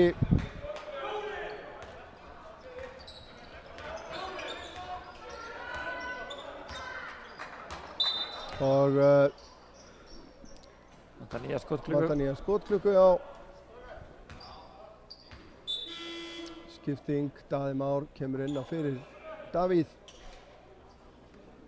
Og það eru Ég held að meðalaldurinn ná ekki... Það er konar 9:56 á klukkuna, þetta er ennþá möguleiki. Það er eitthvað að gerast hér. Samkvæmt tölfræðinni eru 1:32 eftir, en já, samkvæmt leiklukkunni núna 1:05. Það hlýtur að vera rétt. Þannig að ekki að fara að lengja þetta meir en þarf. 32 stiga munur hér. Daði á Þórð. Þórður fær hindurina frá Felix. Felix snýr hennar körfunni. Frábær sending! Það vantaði að klára þetta virkilega fallegt innkastkerfi í rauninni sem að skilaði þessu dauða færi. Já, þetta er bara nánast, ef við hugsaum það, þetta er nánast eina kerfi. Júlíus, tróttu þessu nú drengur. Frábær hreyfing hjá Júlíus Duranóna. Ég hugsa liðið sem er innan núna hjá Ía séu örugglega eitt yngsta liðið sem mun spila í fyrstu deild á þessu tímabili. Já.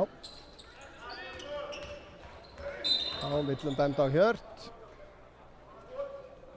Og þá fer Júlíus á vítalínuna hinum megin.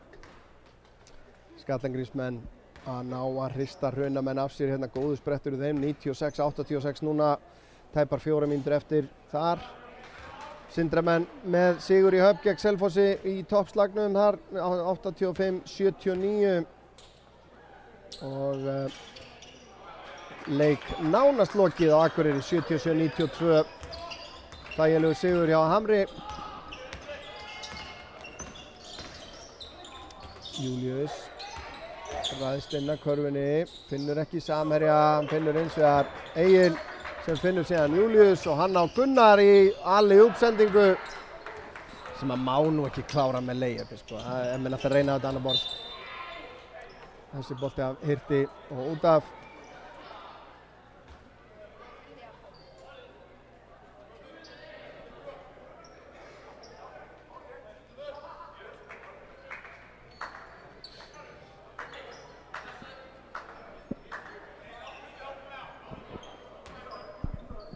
Það er gaman að sjá þó að leikurinn sé löngu búinn að þegar að menn koma inn á í þessar mínútur eins og Hjörtur til dæmis, hann er ekki komin inn á bara til þess að drepa klukkuna, sko. Hann er komin til þess að spila vörnina á Þórður nær, já, við vinnur innkastið.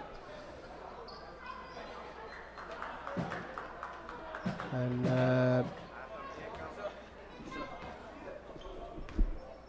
þá eru í rauninni bara ákveða menn að láta klukkuna líða. 97-66, stór sigur Ármenninga, verðskuldaður. Við erum búin að eyða mörgum orðum Hannibal í frammistöðu heimaliðsins, en það má svo sem ekki gleyma því líka að frammistaða Ármenninga var góð í þessum leik. Já, nokkuð svona solid. Hefði verið gaman að sjá leik þar sem að IA hefði raunverulega mætt eins og við þekkjum þá. Sammála því, þetta voru vissulega vonbrigði. Þetta var svona leikur sem að svona fyrirfram hugsa, maður myndi svona skera úr það hvort liðið væri ofar og hvort liðið væri neðar. Já. Og ef það var þannig leikur í dag þá eru skilaboðin mjög skýr til Skagamenn, þeir þurfa að gera sig brók, sko. Já. Og ég held líka að ég held að Ármenningar geti verið sáttið við að fara frá þessu leik með 40% tryggjastænýtingu. Það meðan Skagamenn geti verið hundfúlir að fara með 12%. Já, við erum ef maður skoðar úrslit þessara leikja sem voru í kvöld, Hamar er að ná í sigur, þeir fara upp fyrir IA. Ármenningar fá sigur, fara upp fyrir IA. Skallagrímur er að fá sigur, fer upp fyrir IA, þannig að IA er að fara þarna niður 3 sæti hið minnsta. Eina liðið þarna, það voru þarna stór pakki með 4 stig, það eru IA og Hraunamenn sem að sitja eftir af þeim liðum og Selfyssingar einnig með 4 stig reyndar en þeir töpuðu gegn Sindra hér í kvöld. Kannski rétt áraunum að við ljúkum þessu, að við kannski förum yfir svona helstu stigaskorara hjá IA voru Anders Steg og Jalen Dupree, báðir með 16 stig. Davíð Alexander skoraði 10, Lucien Thomas með 8 og Thomas með 5 stig. Hjá Ármanni, 2 með 20 stig, Egill Jón Agnarsson með frábæran leik. Ég myndi nefna hann mann leiksins. Já, ég tek undir það. Hann var bara á eldi. William Thompson með 20 og leiðist örugglega ekki að ná sigri hér á Vesturgötunni. Austin Bracey með 19, frábæra skotnýtingu. Ég svona 40. Ég man ekki eins og eftir þessum skotur sem hann klikka á, sko. En Kristoffer Már með 11, Guðjón Hlynur með 9, Jalen Dupree með 2x2 eins og William Thompson, báðir með 11 fráköst. En það er svo sem ekki frá miklu öðru að segja. Næsta útsending hjá okkur hérna frá Vesturgötunni er föstudaginn 4. nóvember þegar Hraunamenn koma í heimsókn. En dagskrána okkar getið þið nálgast á iatv.is eins og allar upptökur, bæði þessa og allar upptökur okkar frá upphafi, frá allt til ársins 2016. Allar upptökunar okkar er hægt að finna bæði á iatv.is og á rásinn okkar á YouTube. En Hannibal, einhver lokaorð? Bara áfram og upp. Áfram og upp. Þetta er frasi sem er allt og langt síðan ég heyrði síðast, Hannibal. Og ertu búinn að fá trademark á hana? Nei, já, hann ekki. Nei, það er svoleiðis. Það er svona, ok. En Örn Arnarsson heiti ég, þakka þér kærlega fyrir samfylgdina hér, Hannibal. Sömuleiðis. Og Snorri Kristleifsson sem stjórnaði útsendingunni, þakka honum kærlega fyrir, og Guðmundur Kort Einarsson fyrir myndatökuna. Og þangað til næst, þá bara bið ég ykkur að eiga góða helgi og hafa sem allra best. Takk fyrir okkur.